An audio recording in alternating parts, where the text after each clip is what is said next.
now to talk about making 5G a commercial success. Please welcome on the stage the president of Carrier Business Group for Huawei Middle East region. Please welcome Mr. An Jan. Ladies and gentlemen, good morning. Firstly, I would like to thank Telecom Review for putting this event together and gathering all the industry leaders here.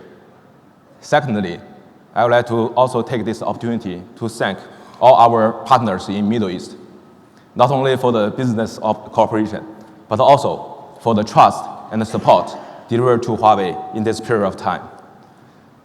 Ladies and gentlemen, our gathering today can be a better time or better place, because today we are 3 weeks away, not just from a new year.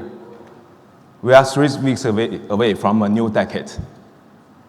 A decade not marked with the business and technology innovation, but also marked with Middle East and the GCC global leadership in 5G and the industrial revolution.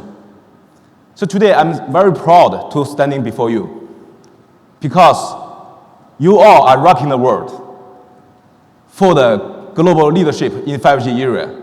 So I suggest we all give ourselves a big round of applause.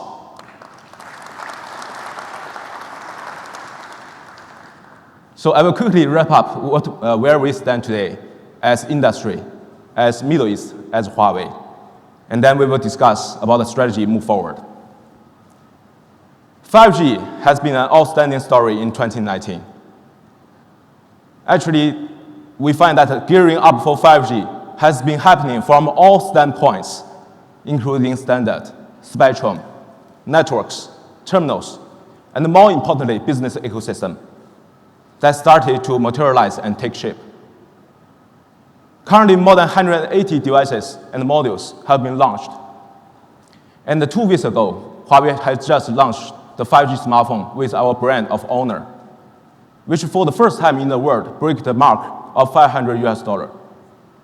We have also launched the first 5G industry module with the cost only around $100. We estimate next year the smartphone for 5G will definitely break the mark of $350. Secondly, the release 16 standard will be completed in a few months. So this new version will deliver better performance and a better use of 5G industry application for the industry digital transformation. Third, more than 70 countries will accolade the spectrum by the end of 2021. That means the worldwide 5G rollout will start soon. And in Middle East, the middle band is widely used, and this is also widely used in the world, which is good. And as of now, there are more than 50 commercial networks has been launched. 2/3 of those are powered by Huawei. Giving a good example, in South Korea, who has just reached 4 million 5G users by means of the rich application and the contents. Another example is China, who has completed 130,000 5G base stations by this month, and 800,000 5G base stations by the end of 2020. In just one city of Shenzhen, 45,000 5G base stations will be deployed within 10 months, compared with 46 months in 4G era. And of course, in Middle East, the major countries in GCC has been achieving the nationwide coverage for 5G. And Huawei is very happy to be part of that, to provide the fastest deployment of the 5G network. So 5G development and expansion is really exciting. But did we ask ourselves a question, why 5G grows much faster than the previous technology? So traditionally, for a new generation of mobile communication technology launched, the network deployment will be done step by step. The main investment and ROI will come from the consumer market. However, 5G is a universal ICT technology. It's made and defined for the digital society established. So that will provide the home and the vertical business from day one. That will enable a paradigm shift. And for the consumer market, according to GSMA, there will be more than 45 million 5G users by 2025 in MENA area. And also for the home market, 5G will be an excellent option to provide home access by wireless. 5.5 million households will use the fixed wireless access service by 2025. Third, 5G will enable the industrial applications, and all the industrial opportunities from the 5G-enabled solution will add another $200 billion in this market by 2030 in GCC only. So I will give you more details about the issue scenario. For consumer, which is the most familiar one, 5G will provide a transformative experience which the user will never experience before, especially in the such kind of service like video and gaming. With the wide bandwidth of the 5G, a 4K video user can watch the TV online and skip around without any weight of the buffering. And with the short latency of 5G, the online game can recognize 200 to 300 clicks per minute. The extra click could mean defeat or victory. So with the enhanced capability of 5G, the carrier's business model will be redefined and to monetize better in the 2C market. Traditionally, carriers monetize based on traffic or connection. So now, with 5G, we can introduce new metrics to monetize by the data speed for those kind of services like 4K video and VR. We can introduce latency for those services like gaming and AR. Besides consumer market, for home market, it is also a change for the way of monetization. So a typical Middle East family has 6 to 7 members with more than 10 smart devices. So normally the demand of the home bandwidth will definitely exceed 100 megabps. So the carriers can always deliver the fixed wireless solution for the home access. And this will definitely achieve extremely low cost and fast time to market compared to the long cycle and the high cost for the fiber deployment. Furthermore, with the premium Wi-Fi solution, the operator will also have the opportunity to offer the automatic and manageable home mesh Wi-Fi solution, which will also add the extra value to the home services.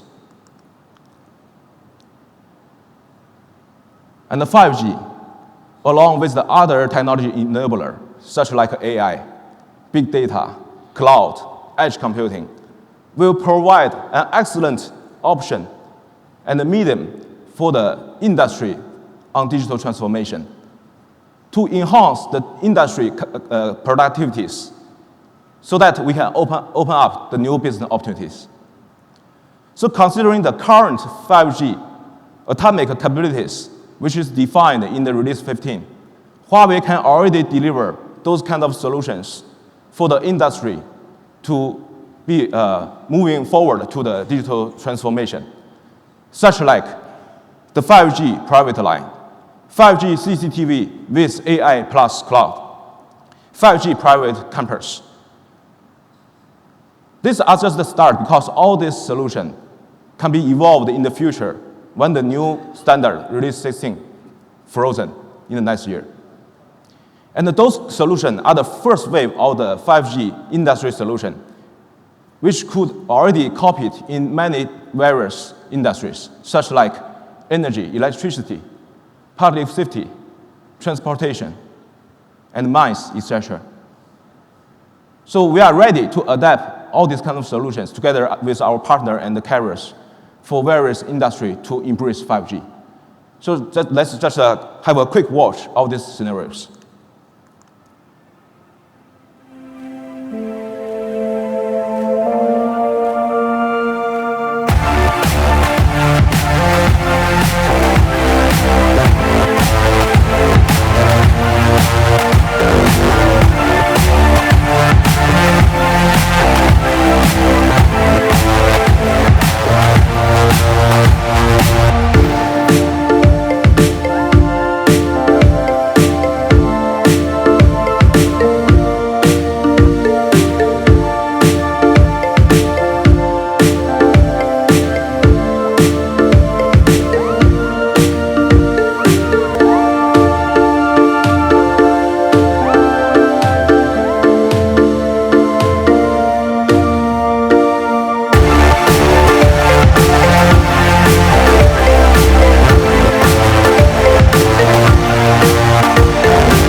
As the video shows, for different industry, they have different requirements, maybe on bandwidth, on latency, on reliability. What we can do for carrier is based on the current public 5G network. They just allocate the additional network resource to meet the different and a particular area of requirement. And also, furthermore, they will provide operation and management to guarantee the performance of the industry network. So as we all know that the carrier provide the service, and they use to provide the service based on the connectivity. And for the 5G 2B business, the carriers can still start from the connectivity. However, it will be much more than connectivity. Just for instance, for 5G CCTV, definitely the cloud and the AI capability will be required. So the operator can run their cloud infrastructure and the AI-based video capability as a service. For the private campus, the edge computing will be introduced so that we can meet many demands based on the customized applications. So we have a very brilliant future for the 2B business on 5G. So what Huawei can do is, we will help the operator to provide this 5G 2B business based on the current 5G network and to meet a different vertical application and the requirement. One last point, which is not the least, because as we all know, all the industry is very sensitive on the SLA. We have to guarantee the network performance is certainty. But the network planning, service provision, even the network maintenance and the optimization are quite different from the 2B market to 2C market. So the carrier has to assure the 2B operation to be SLA-oriented from day one. So Huawei is devoted ourselves to provide a solution on top of the box to ensure that the network capability will be evolved from the previous best effort to the current SLA-oriented capabilities, so that the carrier can offer and close-loop the value to the industries to provide a SLA-oriented network with the predictable capability and the guaranteed QoS. Finally, I think we are just at the new era and the new decade. And the 5G leadership in this region is just a start. So we really need to continue our cooperating among all the parties, including the regulator, carriers, industries, and suppliers and partners. And Huawei has established our 5G ecosystem platform. And furthermore, we have set up the Innovation Open Lab for the 5G use case incubation. So today, I would like to propose to extend those to the 5G AI, the alliance of the industry in each country of Middle East, so that everybody can work together to figure out how to further optimize our cooperation on the 5G commercial success, to define the metrics for the industry digitalization, to incubate more 5G use cases, to redefine the standard and policies, to bring up more and more business models, so that we can have a more mature 5G ecosystem to leverage to the future of the 5G commercial success. So today is a threshold. I would like everybody to take the immediate action, because the best way to predict your future is to create it. Thank you for your attention. Happy new decade.